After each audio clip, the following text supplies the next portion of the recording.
ఇంతకుముందు శ్లోకానికి కొనసాగింపుగా ఈ శ్లోకం గర్గ్ సంహిత నుండి ఇలా వివరిస్తుంది.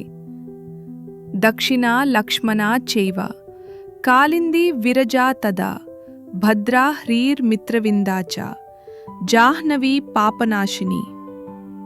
అద్దం: భగవంతుని అవతారలీలల్లో పాల్గొనే మరికొన్ని దివ్య శక్తుల అవతారాలను ఈ శ్లోకం తెలియజేస్తుంది.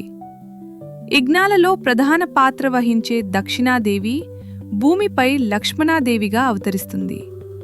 పవిత్రమైన దివ్య నది మరియు ఆధ్యాత్మిక శుద్ధికి ప్రతీక అయిన విరజాదేవి కాళిందీదేవిగా జన్మిస్తుంది. వినయం, లజ్జ మరియు సద్గుణాలకు ప్రతిరూపమైన హ్రీదేవి ఇవి భద్రాదేవిగా అవతరిస్తుంది. అలాగే పాపాలను నాశనం చేసే పవిత్ర గంగాదేవి అయిన జాహ్నవి మిత్రవిందాదేవిగా భూమిపై అవతరిస్తుంది.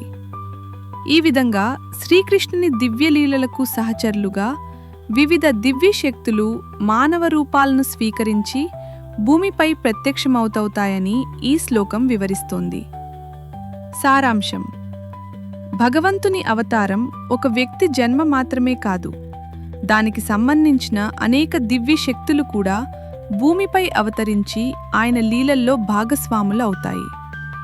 ఈ శ్లోకం ద్వారా భగవంతుని కార్యాలు దైవిక ప్రణాళిక ప్రకారం జరుగుతాయని, ఆయనతో అనుబంధం కలిగిన ప్రతి దివ్యశక్తి కూడా జగత్తు మేలు కోసం ప్రత్యేక పాత్రను నిర్వహిస్తుందని మనం అర్థం చేసుకోవచ్చు. హరే కృష్ణ.